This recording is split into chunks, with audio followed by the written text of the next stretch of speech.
Justice তিনি বললেন কি যে আমরা সবাই তিনজনই এটা পড়ে তো ডিস্টার্বড হয়ে গেছে। তারা এমনই ভয়ঙ্কর এই রিপোর্ট হয়েছে যার যে অপরাধের মানে ব্যাপ্তি অনেক উপরে। যে কাগজপত্রে যা বেরিয়েছে তাকে বলা হচ্ছে বৃহত্তর ষড়যন্ত্র। এই বৃহত্তর ষড়যন্ত্রের ইংরেজি কথাটা হচ্ছে লার্জার কনস্পিরেসি। কারা ব্যবহার করলো? সিবিআই ব্যবহার করলো। তো এই যে ষড়যন্ত্র এবং এই লার্জার কনস্পিরেসিটা যদি আমরা না বুঝতে পারি তাহলে তদন্তটাও অনেকটা বোঝা যাবে না যে এই কেস যাচ্ছে খুব উপরের দিকে। সেখানে যে কোনো হোক, আপনি সিপি হন আর মুখ্যমন্ত্রী হন আর মন্ত্রী হন, যেখানে যাক সেই দিকেই যাচ্ছে। তাহলে এইখানে কারা হবে? এইখানে বড় যারা আমলা, এই আমলা সেক্রেটারি হতে পারে, এই আমলা ওই পুলিশের যে সিপি ছিল সে হতে পারে, তারপরে যে ডিআইজি সরি আইজি, তারপরে যে আরো যে আহ, রাজ্যের সবচেয়ে বড় পুলিশ অফিসার সেও হতে পারে, এবং এবং আহ, যারা মন্ত্রী মুখ্যমন্ত্রী তিনিও হতে পারেন। তা না হলে বৃহত্তর ষড়যন্ত্রটা হবে না। এই ষড়যন্ত্রটা এই ছোটখাটো চুনোপুটি করে নাই। এই এই ষড়যন্ত্রটা অনেক উপরের তলাকার লোক করেছে। আমি যে আমরাই যে ডিস্টার্বড হচ্ছি তা না, সিবিআই যারা এই রিপোর্ট দিয়েছে তারাও বিচলিত, তাদেরও আতঙ্ক হয়েছে যে কোথায় হাত পড়েছে। করা হয়েছিল যেখানে কি হচ্ছে বলে কিছু জানি না, কে জানে? উপরওয়ালা। এখানে যা কিছু হয় সব উপরওয়ালা। উপরওয়ালা অর্থাৎ এই যে তালা থানার ওসি, এই উপরওয়ালা না হলে উপরওয়ালা বলছে বলেই সে করেছে সমস্ত। এই যে পশ্চিমবঙ্গ সরকার তথা মমতা ব্যানার্জি, তুমি বললে যে সুপ্রিম কোর্টের আদেশ দরকার লাগবে, এই কথাটা ঠিক নয়। তাহলে এই কথাটা সঠিক নয়। তাহলে সঠিক নয়, আমি ওইভাবে তো ব্যবহার করি না কথাটা, আমি বলছি সঠিক নয়। তাহলে এবার এদেরকে লাইভ স্ট্রিম করতে দিতে হবে। এমন কি রয়েছে সিবিআই এর রিপোর্টে যেটা দেখে সুপ্রিম কোর্ট কার্যত বিচলিত? এমন কি নাম থাকতে পারে, কার নাম থাকতে পারে যাতে সুপ্রিম কোর্টও পর্যন্ত বিচলিত হচ্ছেন? রীতিমতো দেখা যাচ্ছে চমকে গেছেন যখন সন্দীপ ঘোষ এবং এই যাকে অ্যারেস্ট করা হলো টালা থানার ওসি, তখন কিন্তু একটা বৃহত্তর ষড়যন্ত্রের কথা বলেছিলেন, লার্জার কনস্পিরেসি। তো সেই ক্ষেত্র থেকে দাঁড়িয়ে কি এমন, কার এমন নাম থাকতে পারে? আমার সঙ্গে রয়েছেন প্রাক্তন সিবিআই কর্তা উপেন বিশ্বাস, স্যারের সাথে কথা বলবো। স্যার, সুপ্রিম কোর্টও বিচলিত হয়ে গেছে, মানে এই অভয়াকাণ্ডের যে সিবিআই রিপোর্ট জমা করেছে, মানে কার্যত দেখে বলছেন আমরা বিচলিত। কে বা কারা এই প্রমাণ লোপাটে সাহায্য করেছে বা নির্দেশ দিয়েছে সেটাও খতিয়ে দেখা হবে বলছেন, কার নাম থাকতে পারে? না, আগে প্রথম হচ্ছে যে ওই আমরা তো এর ট্রান্সলেট করেছি, তার নাম দিয়েছি বিচলিত। আর ওনাদের রিপোর্ট পেয়ে ওনারা একবারে উদ্বেগজনক রিপোর্ট, সেই রিপোর্ট উদ্বেগজনক রিপোর্ট পেয়ে বিচারকেরা একদম বিচলিত। তো আমরা কিন্তু এটা অনুবাদ করেছি, কিন্তু কোন ভাষায় উনি ব্যবহার করেছেন সেই ভাষাটা হচ্ছে সেই ইংরেজি। এবং ওখানে মহামান্য সর্বোচ্চ আদালতের যিনি চিফ জাস্টিস তিনি বললেন কি যে আমরা সবাই তিনজনই এটা পড়ে তো ডিস্টার্বড হয়ে গেছি, আতঙ্কিত। মানে দেখুন, আমরা ডিস্টার্ব কথাটা কখন ইউজ করি? আমরা ধরুন পড়াশোনা করছি, হঠাৎ একজন এসে বড় একটা কিছু সামনে ফেললো, আমি কেঁপে উঠলাম ভয় পেয়ে, মানে হঠাৎ করে সে সামনে চলে আসলো। তার মানে এইভাবে তারা এমনই ভয়ঙ্কর এই রিপোর্ট হয়েছে যার যে অপরাধের মানে ব্যাপ্তি অনেক উপরে, সেই জন্যে তারা এইরকম করে ডিস্টার্ব হয়েছে, যাকে আমরা বাংলায় বলছি এটা এই রিপোর্ট খুবই উদ্বেগজনক এবং বিচারপতিরা বিচলিত হয়ে গেছে। এইটা হচ্ছে এই কথাটা। এখন সেই কারা, তারা কোন দিকে যাচ্ছে, এই প্রসঙ্গে আমাদের মনে করতে হবে 3-4 দিন আগে এই দুজন অ্যারেস্ট হয়েছে। সে প্রিন্সিপাল একজন অ্যারেস্ট হয়েছে, আর একজন হচ্ছে টালা থানার ওসি। এই দুজন অ্যারেস্ট হয়েছে। সেই সময় একটা কথা সিবিআই কে মানে সিবিআই ইংরেজিতে কি বলেছে আমি জানি না কোর্টে, কিন্তু যে কাগজপত্রে যা বেরিয়েছে তাকে বলা হচ্ছে বৃহত্তর ষড়যন্ত্র। এই বৃহত্তর ষড়যন্ত্রের ইংরেজি কথাটা হচ্ছে লার্জার কনস্পিরেসি। কারা ব্যবহার করলো? সিবিআই ব্যবহার করলো। তো এই যে ষড়যন্ত্র এবং এই লার্জার কনস্পিরেসিটা যদি আমরা না বুঝতে পারি তাহলে তদন্তটাও অনেকটা বোঝা যাবে না। তাহলে মানে ষড়যন্ত্রটা মানে কি? আমাদের যে ইন্ডিয়ান পেনাল কোড, মানে আগের যে ইন্ডিয়ান পেনাল কোড, তার 120 বা 120 বি, সেইখানে এই ষড়যন্ত্র ব্যাখ্যা করা হয়েছে। দুই বা অধিক মানুষ মানে একসঙ্গে একমত হয়ে যদি কিছু কাজ, কোনো অপরাধ করা হয়, তাকেই বলা হয় ষড়যন্ত্র, বা ইংরেজিতে বলা হয় কনস্পিরেসি। তো আমরা কি করলাম, এই এইখানে দেখতে পাচ্ছি কথাটা হচ্ছে বৃহত্তর ষড়যন্ত্র। আরে তাহলে ষড়যন্ত্রে কি আর একটু কম কম মানে নিচের ষড়যন্ত্র হবে কি? একটা হচ্ছে বৃহত্তর আর একটা নিচের তলার ষড়যন্ত্র, তা তো হয় না। তাহলে কি হয় সেটা, আমরা যখন বৃহত্তর ষড়যন্ত্র বলছি, তার মানে অনেক এই ষড়যন্ত্রটা এই ছোটখাটো চুনোপুটি করে নাই। এই এই ষড়যন্ত্রটা অনেক উপরের তলাকার লোক করেছে। আমি একটা মানে উদাহরণ দিয়ে বলছি। আমরা যখন স্পোর্টার স্ক্যাম তদন্ত করলাম, তখন দেখছি কি প্রায় 80-90টা কেস হয়ে যাচ্ছে। তখন আমরা দেখলাম যে এতদূর করলে কিছু অনেক লোক, মানে এখানে সে মুখ্যমন্ত্রী থেকে আরম্ভ করে মন্ত্রী, চিফ সেক্রেটারি, অমুক আরো তারও ইত্যাদি অনেক লোক, প্রায় তো কেস হয়ে যাচ্ছে প্রায় 100-রও বেশি। তখন আমরা ঠিক করলাম কি, তাহলে একটা ভাগ করি, আমরা দুই ভাগে ভাগ করি। যেখানে উপর তালাকার লোকেদের ইনভলভমেন্ট দেখছি আমরা, সেইটা কটা হয়, যেখানে দেখা করে পরে সেখানেও 8, 9, 10টার মতো হচ্ছে, আর বাকি হচ্ছে নিচের তলাকার লোকেরা।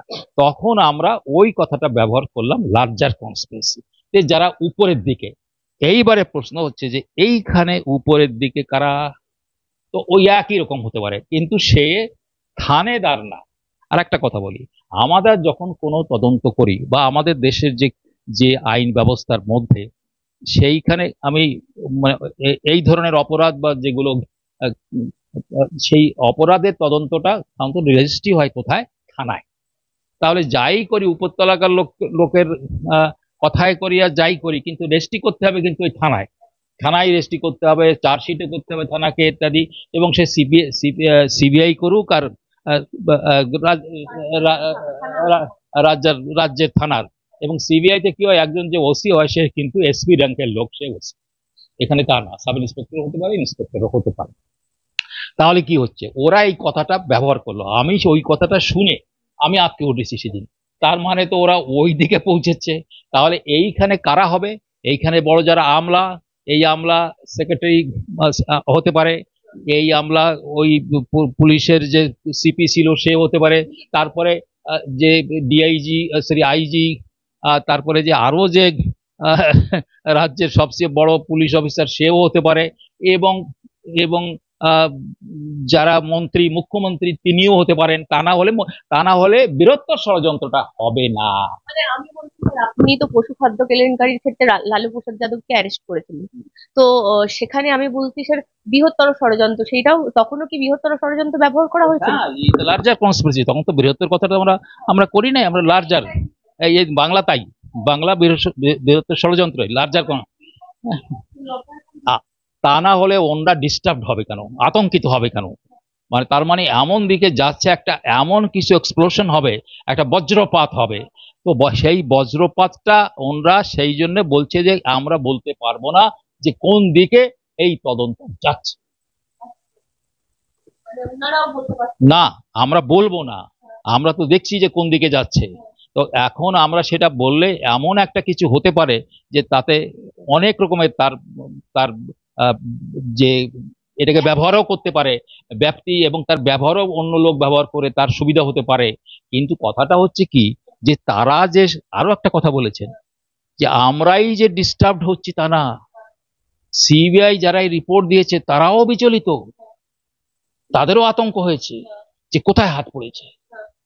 আমরা কি হয়, আমরা যখন হাঁটছি হাঁটছি হাঁটছি, হঠাৎ যদি কোনো আগুন সামনে থাকে, আমরা যদি পায়ে আগুন লেগে যায় বা পা পড়ি, তখন কি বলে, আরে কোথায় পড়ে গেলাম, তো কোন জায়গায়। তো যখন তদন্তটা, তো কি হয়, আস্তে আস্তে আস্তে আস্তে আস্তে আস্তে আমরা প্রথমেই আমি মানে ব্যাখ্যা করেছিলাম যে তদন্তটা একদিনও হয় না। আর একটা কথা বলি, যে এই আমি প্রথম বলেছিলাম যে হোটপাট করে কিছু হবে না। আজকে সুপ্রিম কোর্ট কিন্তু সেই কথাই বলছেন যে ওরা যা করেছে ভালোই করেছে এই পর্যন্ত, কিন্তু সময় দিতে হবে, কালকেই জিনিসটা কিন্তু এই তদন্ত শেষ হবে না, কালকে সেই কথা ওনারা বলেছেন। এবং আমি অশোকের উদাহরণ দিয়েই বলেছিলাম যে কিছু সর্বনাশ করতে চাও তো রাগে করো, তাড়াতাড়ি করো। তো তাড়াতাড়ি করা যাবে না। আমি প্রথম দিনে বলেছিলাম তোমারই ইয়েতে যে ইনস্ট্যান্ট কফি সলিউশন হবে না। কিন্তু কি হচ্ছে, এই যেহেতু তারা এই বৃহত্তর ষড়যন্ত্র কথাটা ব্যবহার করেছে, এবং এবং এখানে মহামান্য বিচারকরা ডিস্টার্বিং কথাটা ব্যবহার করেছেন, এই দিয়ে আমি একটা উপসংহারে পড়তে পারি যে এই কেস যাচ্ছে খুব উপরের দিকে। সেখানে যে কোনো হোক, আপনি সিপি হন আর মুখ্যমন্ত্রী হন আর মন্ত্রী হন, যেখানে যাক সেই দিকেই যাচ্ছে। আমি বলছি এই বৃহত্তর ষড়যন্ত্র মানে আপনার লালু প্রসাদ যাদবকে মুখ্যমন্ত্রী থাকাকালীন অ্যারেস্ট করেছেন। আমি বলছি স্যার, মুখ্যমন্ত্রী থাকাকালীন সেই তদন্ত কি সত্যি প্রভাবিত হয় না? মানে করা যায় তদন্ত? ওই আপনি করেছিলেন। যদি না, সেখানে আমার অনেক রকমের প্রেশার এসেছে, অনেক রকমের টানাটানি এসেছে। আমার তো জেল যাওয়ার মতো অবস্থা। আমার তো অনেক, আমার বিরুদ্ধে অনেক রকমের মানে রিপোর্ট টিপোর্ট দিয়ে যাতে আমার ডিপার্টমেন্টাল প্রসিডিং স্টার্ট হয়ে গেছিল। তারপরে এমন সেই ডিপার্টমেন্টাল প্রসিডিং এ তো আমার শেষ পর্যন্ত তো আমার জেলেই যেতে হতো। এর তো কি হয়, অতএব রাজনৈতিক যে প্রভাব, এটা সিবিআই কে সবসময় পেতে হয়, ফেস করতে হয়। তাতে যদি তুমি সরে আসো, তাহলে তোমার কোনো কিছু হবে না।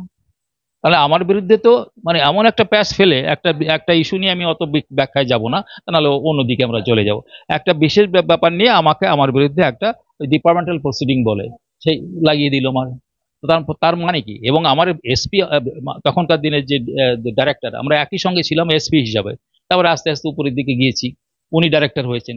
তো একদিন আমাকে বললো, বিশ্বাস मैं तेरा ডাইরেক্টর হো। এবং সেও মানে ওয়ার্কিং লাঞ্চ বলি আমরা, মানে কাজকর্ম করার সময় যে লাঞ্চ হয় তাকে ওয়ার্কিং লাঞ্চ বলা হয়। তো দিল্লিতে আমিও গিয়েছি, তো ওই ভাই लंच करके जाना, মানে ওর অফিসে গিয়েছি। और देखो विश्वास, तुम्हारा अभी वो जो वो, पटना में तुम्हारा जो जज है, तुम्हारा तुम्हारा फॉर्म में कुछ है, लेकिन हम इधर सब मैनेज कर लिया। तो मैं तुमको गिराऊंगा, মানে তোমাকে টেনে নামাবো আমি। তো তুমি তুমি আমি আমি তোমার বস, তুমি যাবে কোথায়? মানে স্যার, এখানে অনেকেই বলছেন যে এই যে ধরুন সিপি, এই যে ধরুন টালা থানার ওসি, সত্যি কি টালা থানার ওসির কি স্বার্থ থাকতে পারে বলুন তো? টালা থানার ওসি এই সমস্ত কাজকর্ম করতে যাবে। আমি বলছি এই সঙ্গে সঙ্গে বিনীত গোয়েল ঢুকলেন, বিনীত গোয়েল হসপিটালে ছিলেন। আমি বলছি নির্দেশ ছাড়া কি আপনাদের ওসিরা কি না কাজ না, করে? ও উপরের আরে আমরা কি, এরা কি যখনই আমি এই মানুষকে একটু বোঝা দরকার, যখনই কিছু হয় একজন, যখন আমি আমি বলি কিছুদিন আগে ওই সুজিতের, আমাদের এই সুজিত, সুজিত বসুর বাড়ি, এটা ইডি রেড করতে গিয়েছিল না, তখন সেই পুলিশকে তারা কয়েকজন পুলিশও এসেছিল, তারা বসে আছে, তাদেরও বলা হচ্ছে তোমরা ওখানে থাকো। তখন পুলিশ জিজ্ঞেস করা হয়েছিল যে এখানে কি হচ্ছে, বলে কিছু জানি না। কে জানে? উপরওয়ালা। এখানে যা কিছু হয় সব উপরওয়ালা, উপরওয়ালা। অর্থাৎ এই যে তালা থানার ওসি, এই উপরওয়ালা না হলে, উপরওয়ালা বলছে বলেই সে করেছে এই সমস্ত, একদম অসম্ভব নয় এবং খুবই স্বাভাবিক হবে। আমি অসম্ভব সম্ভবের কথাই বলছি না, তাকে ডাকা খুবই সম্ভবপর হবে এই কারণে যে প্রথম দিনেই কিন্তু, না রাজনৈতিক, তাহলে তো সুপ্রিম কোর্টকেই বলতে হয় রাজনৈতিক উদ্দেশ্য হয়ে যাচ্ছে। সুপ্রিম কোর্টই তো প্রথম দিন বলেছে তুমি কি করছিলে, মানে প্রথম ওই আহ, যে সন্দীপ ঘোষকে বলছে, যিনি প্রিন্সিপাল, যে তুমি এই সময় কার সঙ্গে কথা বলছিলে, তুমি কি করছিলে। তারপরে বললো যে সেই লোকই, সে রিজাইন করলো, সঙ্গে সঙ্গে সে তাকে করলো। তার মানে কি এই দুজনকে একসঙ্গে করা হলো?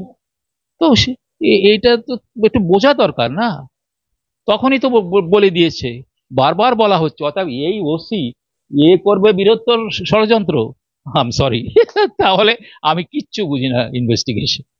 না, ওইটা করা হয়েছে যে এইখানে 3 দিন ধরে তারা দেয় নাই লাইভ লাইভ স্ট্রিমিং করতে, স্ট্রিমিং করতে দেয় নাই। তো সেইটা জাস্টিফাই করার জন্য সেইটাও বলেছে যে আমাদের খুব ইয়ে হচ্ছে, আমরা যারা অ্যাডভোকেট আমাদের উপরে গালিগালাজ খাচ্ছি অমুক তমুক, যাতে জাস্টিফাই করে এবং ওই বলে দেয় যে সুপ্রিম কোর্ট যে না, লাইভ স্ট্রিমিং করা উচিত নয়।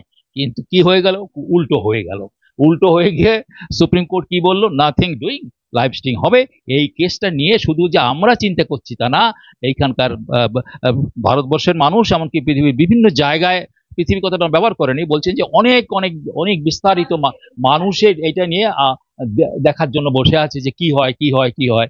অতএব এখানে লাইভ স্ট্রিম বন্ধ করার কোনো প্রশ্নই ওঠে না।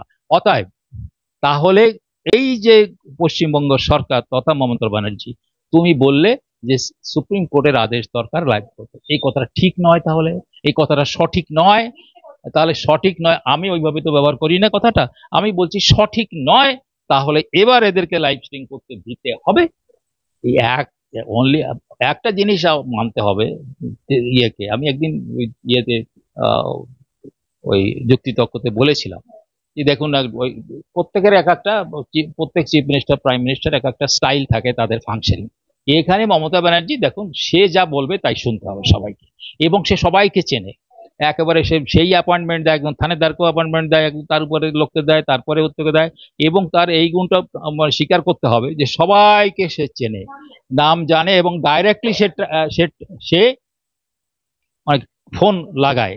অতএব ও সমস্ত কথা বললে হবে না, তার কথাই সব উঠবোস করছে।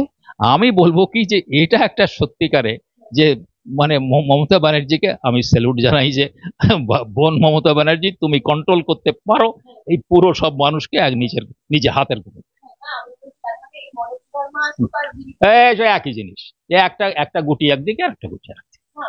মানস বর্মা একদম মাও ওদেরকে মা হও যা হও, এখানে তুমি এখন তুমি মমতার মাও। মমতা যা বলবে সেই মাওয়ার কথা শুনতে হবে। না না না, ও মা ও সব ভুলে যাও, ও জঙ্গলের কথা ভুলে যাও, জঙ্গলের কথা ভুলে যাও, আমার বোনের কথা শোনো।